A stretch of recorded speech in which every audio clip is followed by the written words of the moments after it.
हिंदी साहित्य संपूर्ण घटना चक्र क्विक रिवीजन विद आरती शर्मा। दोस्तों, आपको मेरे चैनल पसंद आए तो इसे लाइक करें, शेयर करें, सब्सक्राइब करें। साथ ही साथ मेरे वीडियोस के अगले नोटिफिकेशंस को पाने के लिए बेल आइकन को प्रेस करें। दोस्तों, हम कर रहे हैं हिंदी नेट जेआरएफ परीक्षा चयनित विषय आधारित प्रश्न जून 2009 से जुलाई 2018 तक के प्रश्न पत्र। दोस्तों, हम कर रहे हैं जनवरी 2017 का द्वितीय प्रश्न पत्र। ठीक है, तो चलिए देखते हैं अपने अगले प्रश्न। तो चलिए दोस्तों देखते हैं अपना प्रश्न। प्रकाशन वर्ष के अनुसार आलोचना ग्रंथों का सही अनुक्रम क्या है? तो जरा ध्यान दें। सबसे पहले आलोचना ग्रंथ है हिंदी साहित्य के 80 वर्ष। कौन सा? हिंदी साहित्य के 80 वर्ष। कब आया? 1961 ईस्वी में। 1961 ईस्वी में आया हुआ आलोचना ग्रंथ है हिंदी साहित्य के 80 वर्ष। ठीक है, फिर है दोस्तों कामायनी एक पुनर्विचार। कौन सा? कामायनी एक पुनर्विचार मुक्ति बोध का है ये। ठीक, ध्यान रखेंगे। कामायनी एक पुनर्विचार कब आया? 1961 में, सेम ईयर। ठीक है, जब हिंदी साहित्य के 80 वर्ष नामक आलोचनात्मक ग्रंथ आया, उसी साल आया कामायनी एक पुनर्विचार। ठीक, यानी 1961। फिर है दोस्तों अधूरे साक्षात्कार। अधूरे साक्षात्कार 1966 ईस्वी। 1966 ईस्वी में आया अधूरे साक्षात्कार। फिर आया दोस्तों वाद विवाद संवाद। कौन सा? वाद विवाद संवाद। ये कब आया? तो ध्यान रखें 1989 में। 1989 में आया वाद विवाद संवाद। ठीक है, इसके बाद है अगला प्रश्न, जरा ध्यान दें। तो एक बार फिर से रिपीट कर लेते हैं पिछले प्रश्न को। तो ध्यान देना दोस्तों, प्रकाशन वर्ष के अनुसार आलोचना ग्रंथ हैं हिंदी साहित्य के 80 वर्ष 1961 ईस्वी। फिर है कामायनी एक पुनर्विचार 1961 ईस्वी। फिर है अधूरे साक्षात्कार 1966 ईस्वी। फिर है वाद विवाद संवाद 1989 ईस्वी। ठीक है, याद रखेंगे। अगला प्रश्न है, जरा ध्यान दें। ऐतिहासिक दृष्टि से पाश्चात्य साहित्य चिंतकों का पूर्वापर अनुक्रम क्या है? तो जरा ध्यान देंगे दोस्तों। सबसे पहले पाश्चात्य चिंतक हैं अरस्तु। कौन? अरस्तु। फिर है कॉलरिज। ठीक है, कॉलरिज। फिर है मैथ्यू आर्नोल्ड। कौन? Matthew Arnold. फिर है टी.एस. इलियट। कौन? टी.एस. इलियट। तो जरा ध्यान से सुने। सबसे पहले अरस्तु, फिर कॉलरिज, फिर मैथ्यू आर्नोल्ड, फिर है टी.एस. इलियट। दोस्तों, सभी चिंतकों का आप क्रम याद रखें। ठीक है, अब एक बात और सुन लें, ये लगातार में नहीं है, बीच में से भी पूछे जा सकते हैं। ठीक है, तो आपके पास अगर किताबें हैं तो एक बार आप उसमें अपनी किताबों में भी देख लेना। अदरवाइज आप ऐसे क्रम को भी याद रखेंगे तो भी आप अंदाजा सही से लगा लेंगे। ठीक है, अपने उत्तर को करने में। बाकी दोस्तों मैं कहना चाहूंगी कि जिन लोगों को मेरा चैनल नहीं मिलता है तो दोस्तों सर्च करें हिंदी साहित्य विद आरती शर्मा।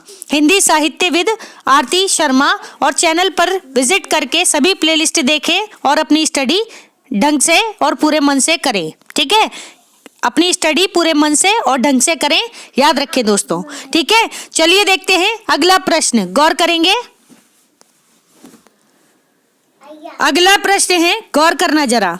भरत मुनि, आचार्य भरत मुनि के अनुसार नाट्य वृत्तियों का सही क्रम क्या है? तो दोस्तों यहाँ बात किसकी हो रही है? नाट्य वृत्तियों की। मोस्ट इंपॉर्टेंट प्रश्न है ये। ठीक है, मोस्ट इंपॉर्टेंट, ध्यान रखना। तो भरत मुनि के अनुसार नाट्य वृत्तियां हैं सबसे पहले भारती, फिर सातवती, फिर कैशिकी, फिर आरभटी। कौन कौन?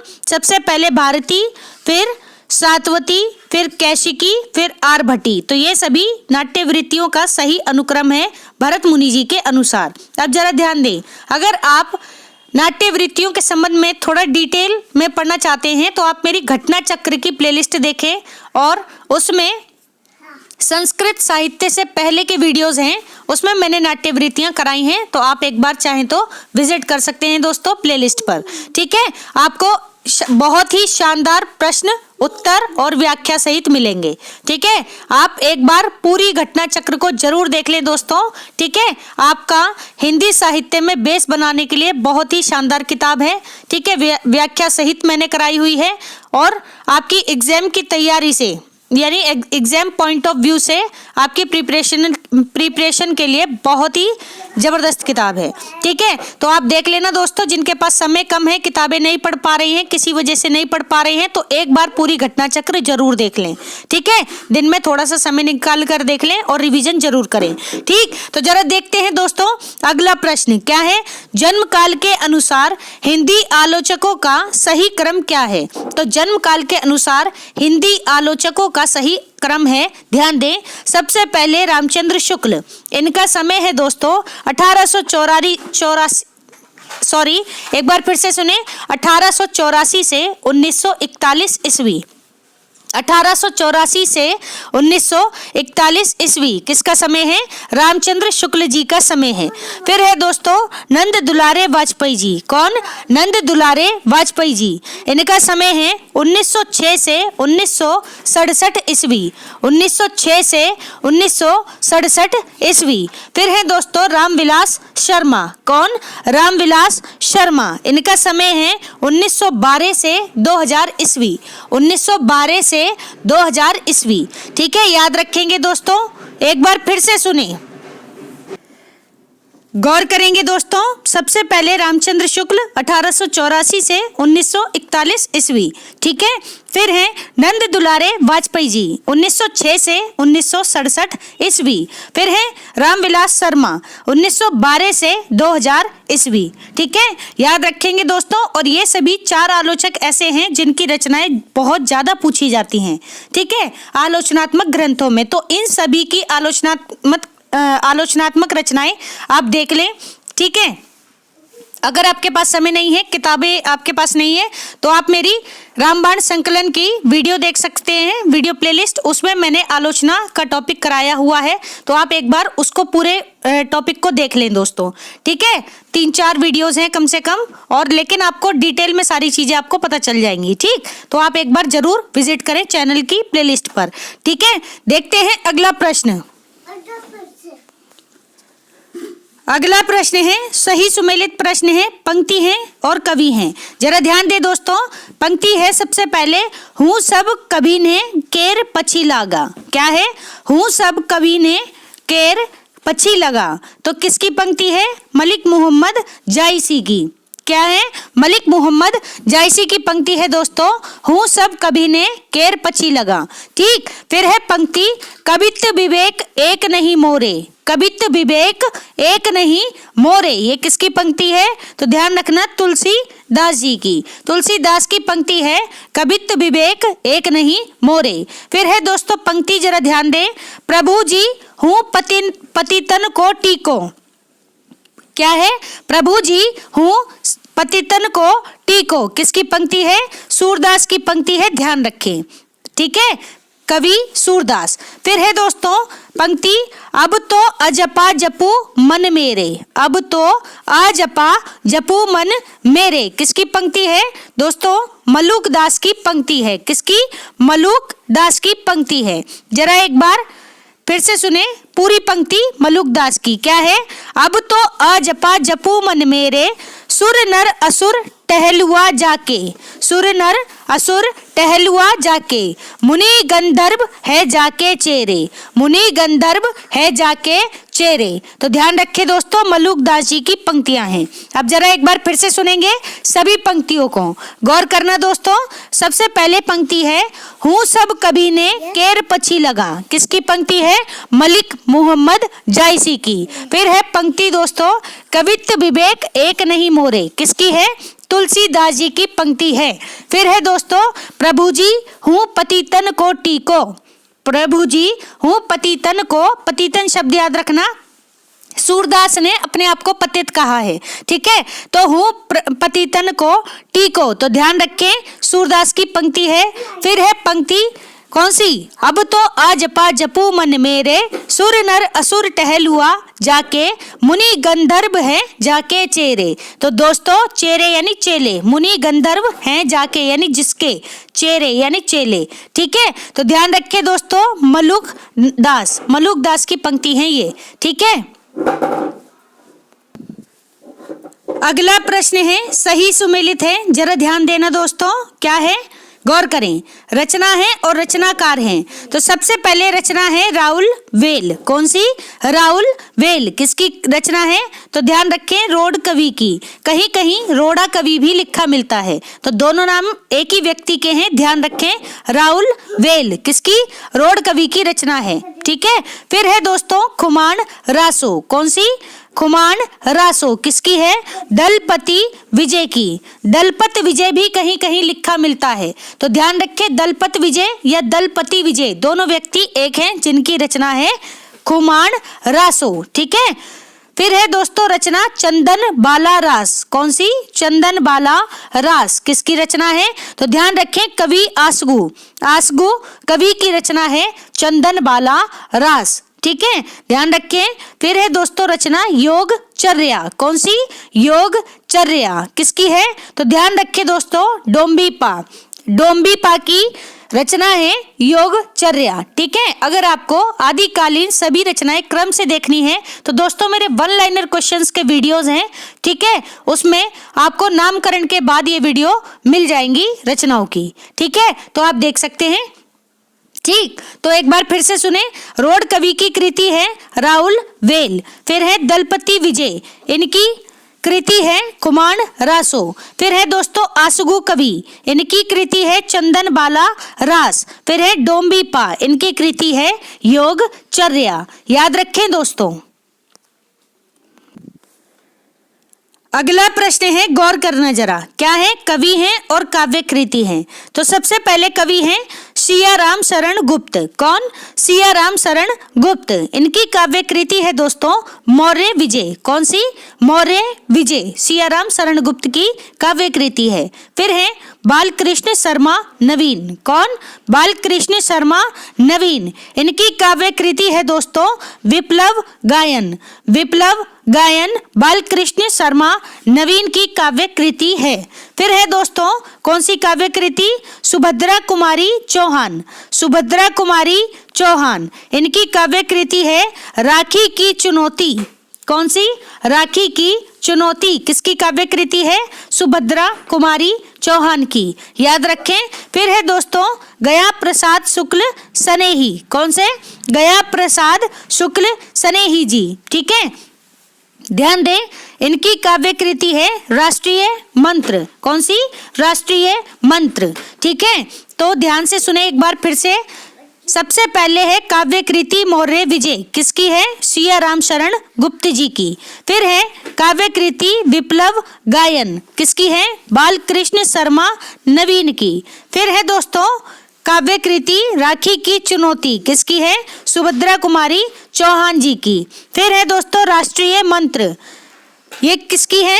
तो ध्यान रखें गया प्रसाद शुक्ल सनेही जी की। अब जरा देखते हैं, यहाँ पर एक नोट है, गौर करेंगे दोस्तों। यहाँ एक नोट है, जरा ध्यान दें। क्या है? यूजीसी सीबीएसई द्वारा पूछे गए इस प्रश्न में काव्य कृति राष्ट्रीय तरंग, कौन सी? राष्ट्रीय तरंग दिया गया है, जबकि वास्तव में राष्ट्रीय मंत्र है। क्या है? राष्ट्रीय मंत्र है। तो यहाँ पर तो एकदम सही है किताब में, लेकिन जो प्रश्न पत्र आया था दोस्तों वहां पर काव्य कृति दी गई थी राष्ट्रीय तरंग। ठीक है, जबकि सही है राष्ट्रीय मंत्र। ठीक है, जो गया प्रसाद शुक्ल सनेही जी की रचना है। तो ये बात भी ध्यान रखेंगे। अगला प्रश्न है, जरा गौर करें दोस्तों, सही सुमेलित प्रश्न है, पंक्ति है और कवि हैं। तो जरा ध्यान देना। सबसे पहले पंक्ति है, गौर करें। श्रेय नहीं कुछ मेरा, श्रेय नहीं कुछ मेरा, मैं तो डूब गया था स्वयं शून्य में। श्रेय नहीं कुछ मेरा, मैं तो डूब गया था स्वयं शून्य में। वीणा के माध्यम से अपने को मैंने, वीणा के माध्यम से अपने को मैंने सब कुछ को सौंप दिया था, सब कुछ को सौंप दिया था। तो किसकी पंक्ति है? ध्यान रखें दोस्तों, अज्ञे की। ठीक है, सच्चिदानंद, हीरानंद, वात्स्यायन, अज्ञे की पंक्तियां हैं। श्रेय नहीं कुछ मेरा, मैं तो डूब गया था स्वयं शून्य में।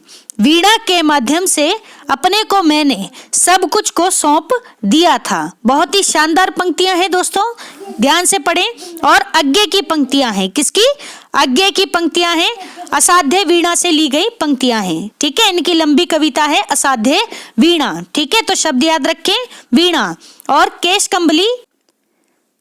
तो गौर करेंगे दोस्तों, देखते हैं अगली पंक्तियां, जरा ध्यान देना दोस्तों। परम अभिव्यक्ति लगातार घूमती है जग में, पता नहीं जाने कहाँ वह है। क्या है पंक्ति? परम अभिव्यक्ति लगातार घूमती है जग में, पता नहीं जाने कहाँ वह है। तो ध्यान रखें दोस्तों, मुक्ति बोध की पंक्तियां हैं, ध्यान रखेंगे। परम अभिव्यक्ति लगातार घूमती है जग में, पता नहीं जाने कहाँ वह है। बहुत ही शानदार पंक्तियां हैं दोस्तों, याद रखें। गजानन माधव मुक्ति बोध की पंक्तियां हैं। अब जरा एक बार अज्ञे की पंक्तियों को फिर से सुन लें। क्या है पंक्ति अभी हमने पढ़ी? श्रेय नहीं कुछ मेरा, श्रेय नहीं कुछ मेरा, मैं तो डूब गया था स्वयं शून्य में। वीणा के माध्यम से अपने को मैंने सब कुछ को सौंप दिया था। तो अज्ञे की पंक्तियां हैं, ध्यान रखेंगे। अगली पंक्ति है, जरा ध्यान दे दोस्तों, क्या है? पर एक तत्व है बीज रूप स्थित, पर एक तत्व है बीज रूप स्थित, मन में साहस में स्वतंत्रता में नूतन सर्जन में। क्या है?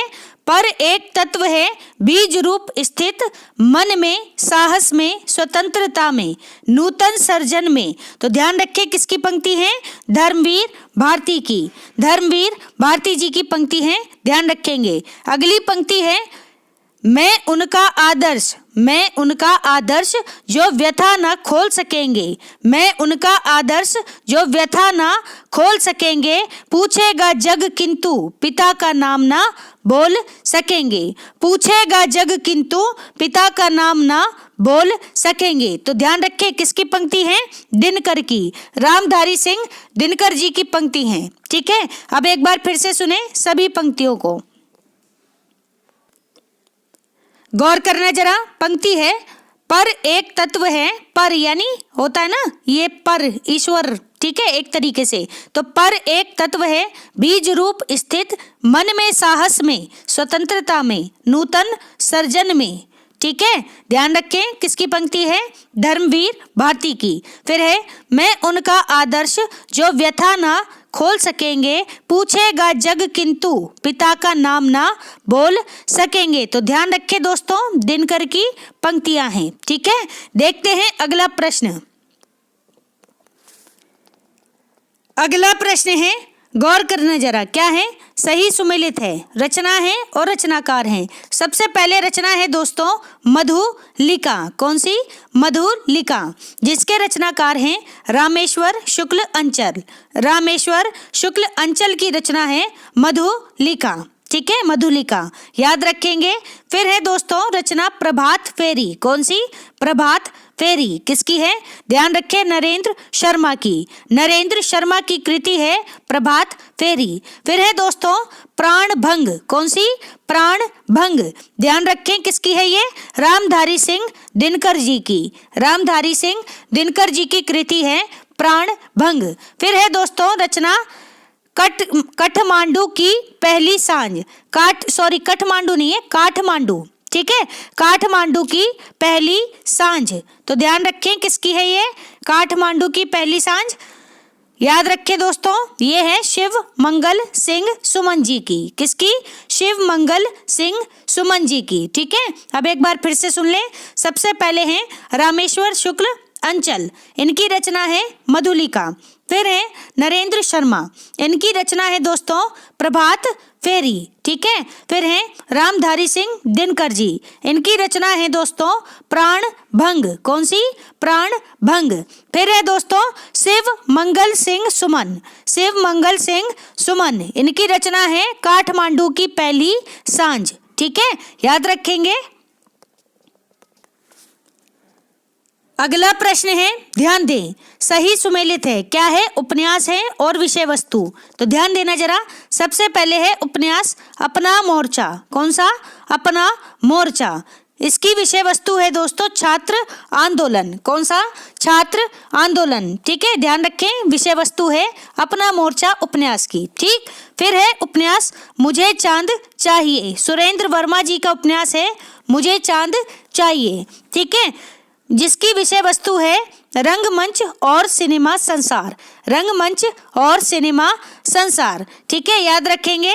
फिर है दोस्तों कौन सा उपन्यास है? दिलो दानिश, दिलो दानिश, ठीक है, कृष्णा सोबती जी का उपन्यास है दिलो दानिश, ठीक।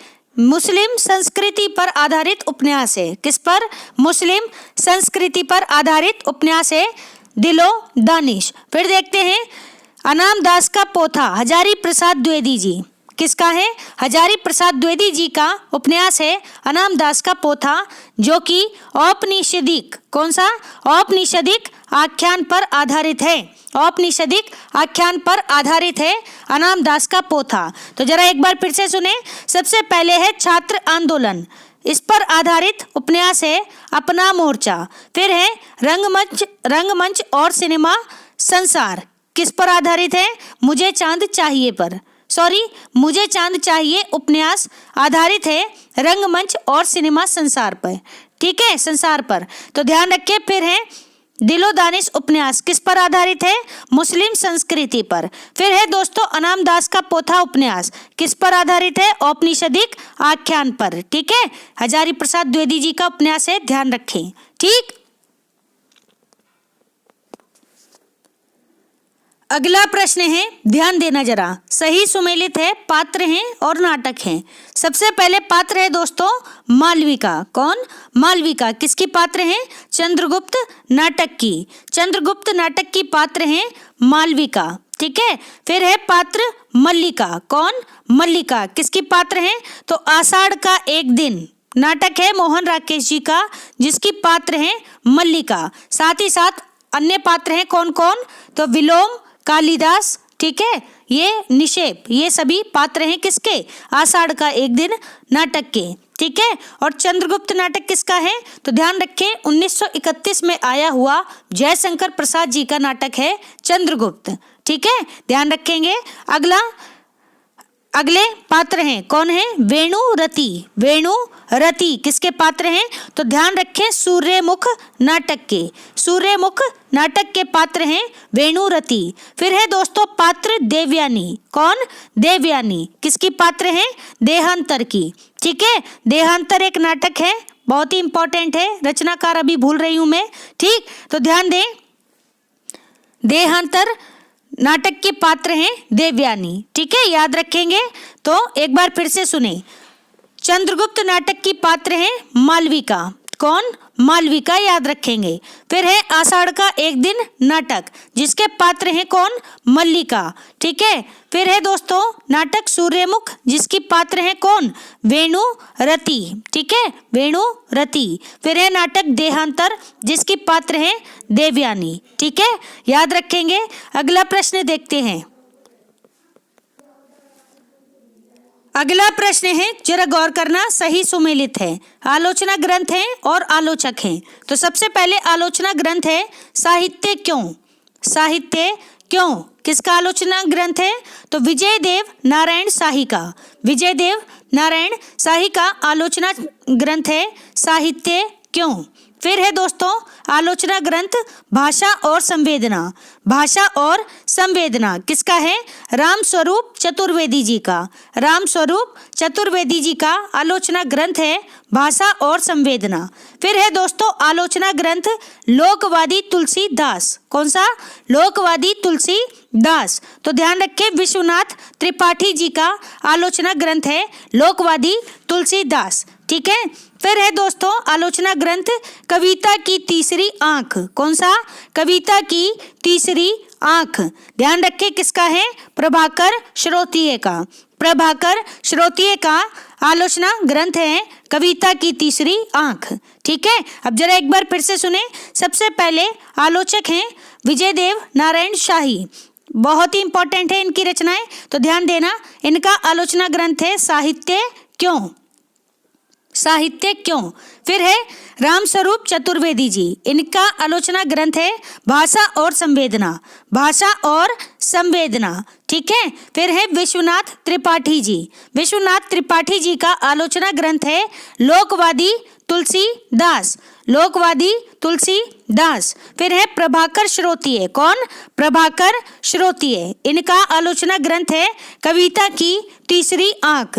कविता की तीसरी आंख। ध्यान रखेंगे दोस्तों। देखते हैं अगला प्रश्न। अगला प्रश्न है, गौर करना जरा। सही सुमेलित है, ग्रंथ है और रचनाकार हैं। तो सबसे पहले ग्रंथ है, ध्यान दे जरा, रस मीमांसा। कौन सा? रस मीमांसा। किसका है? तो ध्यान दें, रामचंद्र शुक्ल जी का। रामचंद्र शुक्ल जी का ग्रंथ है रस मीमांसा। फिर है दोस्तों हिंदी साहित्य का आदिकाल। हिंदी साहित्य का आदिकाल किसकी रचना है? ध्यान रखें, हजारी प्रसाद द्विवेदी जी की। हजारी प्रसाद द्विवेदी जी की रचना है हिंदी साहित्य का आदिकाल। फिर है दोस्तों निराला की साहित्य साधना। निराला की साहित्य साधना। ध्यान रखेंगे किसकी रचना है? रामविलास शर्मा की। रामविलास शर्मा की रचना है निराला की साहित्य साधना। फिर है कौन सी रचना? आधुनिक साहित्य सृजन और समीक्षा। आधुनिक साहित्य सृजन और समीक्षा किसकी रचना है? तो ध्यान रखें, नंद दुलारे वाजपेयी जी की। नंद दुलारे वाजपेयी जी की रचना है आधुनिक साहित्य सृजन और समीक्षा। ठीक है, याद रखेंगे। एक बार फिर से सुन लें। सबसे पहले रस मीमांसा किसकी है? रामचंद्र शुक्ल जी की। फिर है हिंदी साहित्य का आदिकाल, आचार्य हजारी प्रसाद द्विवेदी जी की। फिर है निराला की साहित्य साधना, रामविलास शर्मा की रचना है। फिर है आधुनिक साहित्य सृजन और समीक्षा किसकी है? नंद दुलारे वाजपेयी जी की। याद रखेंगे सभी रचनाओं को।